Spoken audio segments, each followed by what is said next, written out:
Oke, Assalamualaikum warahmatullahi wabarakatuh. Perkenalkan, saya Sofia Salsabila, NPM 19130305075, akan mempresentasikan tentang Project Business Plan, yaitu tentang lilin aromaterapi atau LIPI. Nah, di sini ada contohnya. Mungkin gambarannya nanti akan seperti ini ya. Selanjutnya yaitu ada latar belakang. Nah, macam-macam variasi lilin yang dijual di pasaran itu sudah beragam ya. Kemudian dengan bentuk dan aroma yang itu-itu saja, tetapi fungsi lilin tersebut masih tetap sama, yaitu sebagai penerang atau pengganti lampu di saat padam. Namun, nyala lilin yang dihasilkan dari seluruh di pasaran saat ini hanya memiliki satu warna atau bentuk terlalu biasa. Nah, dan warna tersebut membuat bosan dan monoton. Sehingga saya itu berinisiatif untuk menjual produk lilin aromaterapi. Nah, aromaterapi sendiri itu adalah cara pengobatan alternatif yang menggunakan uap minyak esensial dari berbagai macam tanaman yang bisa dihirup untuk menyembunyikan berbagai macam kondisi. Tujuannya yaitu untuk meningkatkan kesehatan tubuh, mental, emosional. Nah, sari tumbuhan aromatik yang dipakai diperoleh melalui berbagai macam cara pengolahan dan dikenal dengan nama minyak esensial atau essential oil. Nah, selain bermanfaat untuk kesehatan, ini lilin aromaterapi itu bisa untuk menghias atau memperindah interior ruangan yang kemudian tujuannya yaitu yang pertama yaitu menghasilkan variasi lilin aromaterapi yang banyak macamnya. Kemudian pemanfaatan bahan alami sebagai bahan produk lilin aromaterapi yang optimal. Kemudian menghasilkan mahasiswa yang mandiri dari segi finansial. Nah, selanjutnya yaitu ada gambaran umum rencana usaha. Nah, potensi sumber daya alam.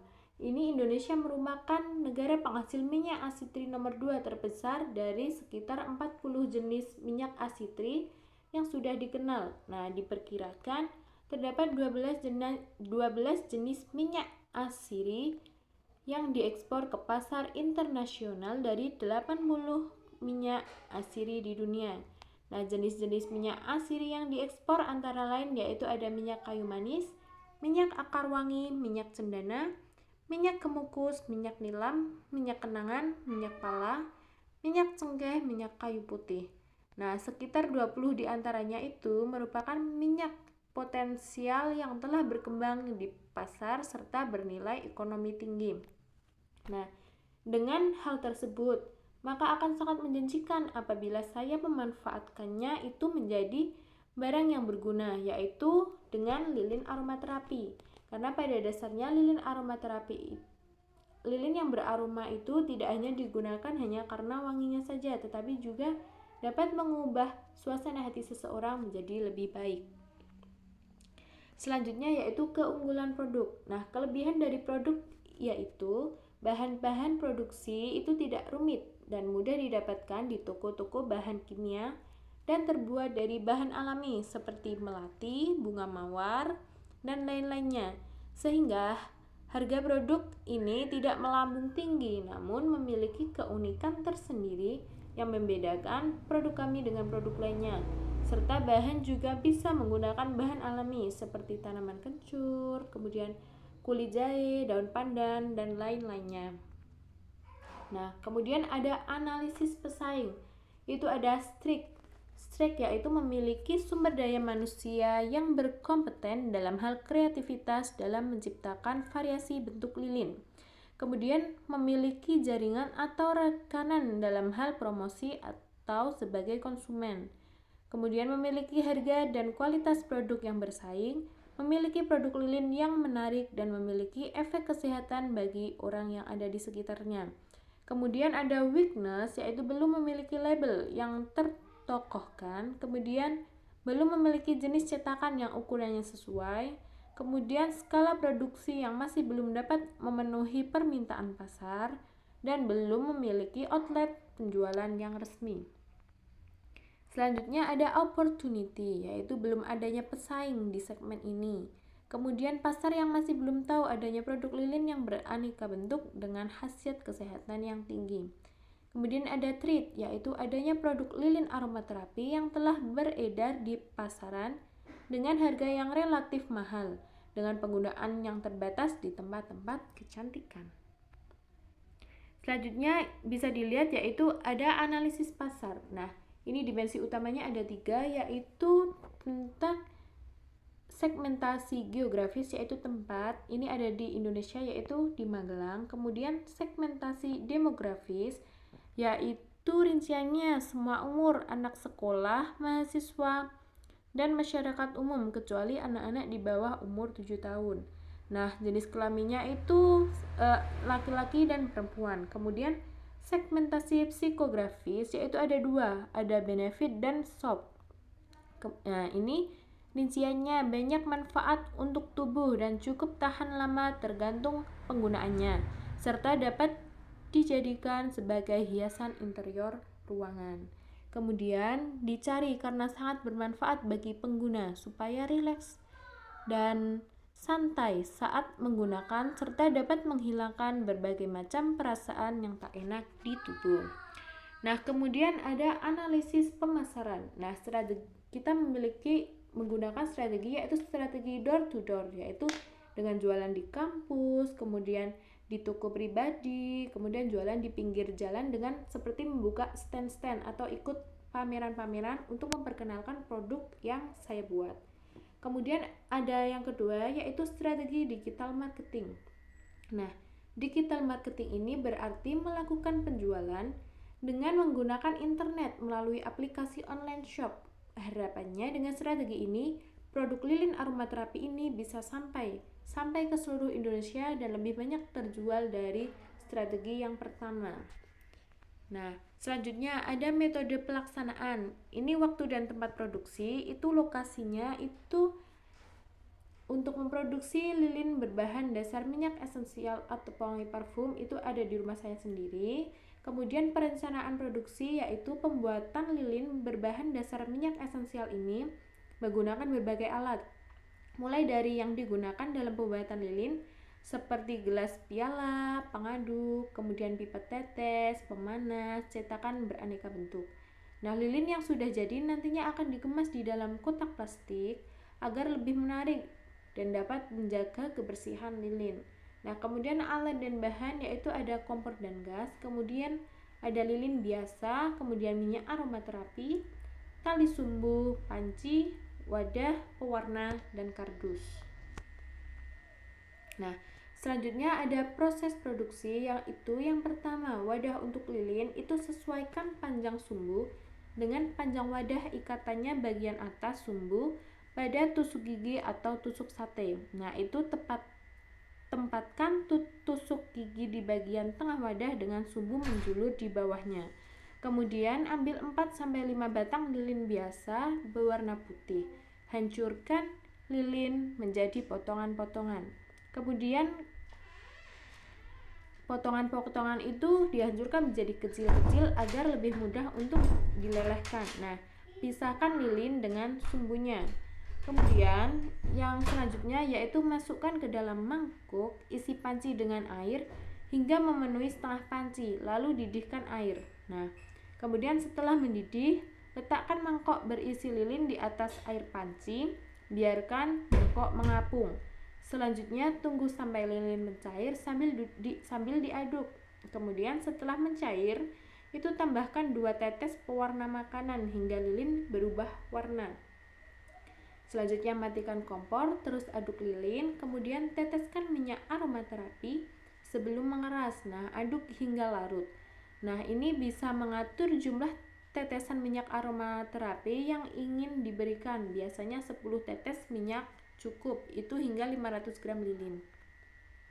Nah, selanjutnya ada proses produksi, yaitu setelah larut, tuangkan lilin ke dalam wadah yang sudah dipasangkan sumbu sebelumnya.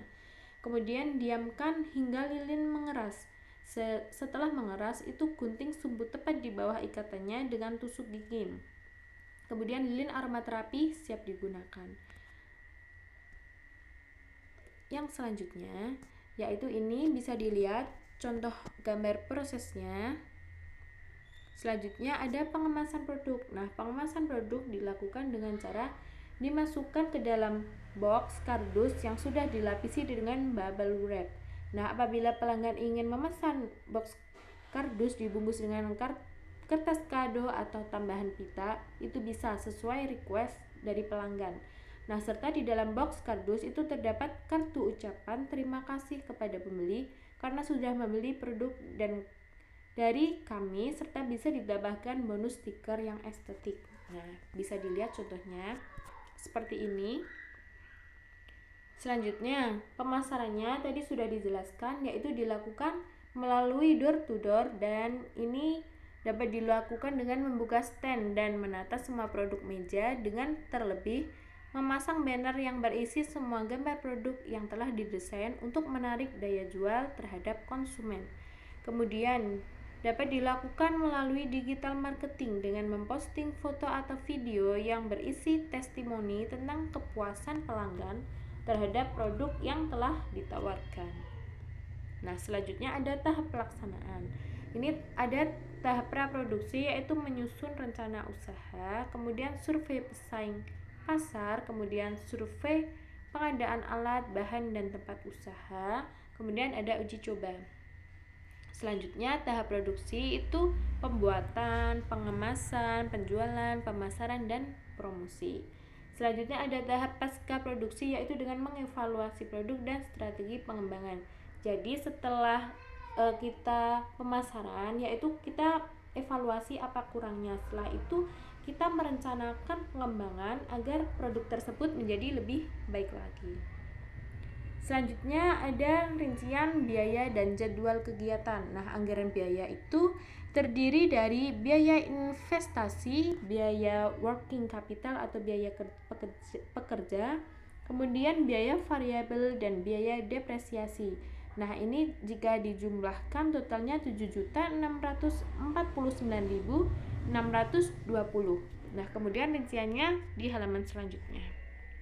Nah, ini fixed capital. Nah, ini terdiri dari kompor itu harga satuannya 200.000, panci 40.000, sendok sayur 7.000, corong 4.000, spatula 10.000, kain lap itu 1.000, dan biaya lain-lain itu 400.000. Nah, ini subtotalnya menjadi 716.000. Selanjutnya ada biaya working capital. Nah, ya, ini biaya transportasi. Jumlahnya 3 orang, harga satuannya 100.000. Kemudian biaya pekerja itu 3 orang, harga per pekerjanya itu 75.000. Kemudian ada biaya marketing yaitu 100.000 untuk 1 orang. Nah, jumlahnya total semuanya yaitu 525.000. Selanjutnya ada variable cost. Nah, ini terdiri dari bahan-bahan seperti pewangi laundry, tali sumbu pewarna, lilin biasa, gelas plating, kardus, isi ulang LPG.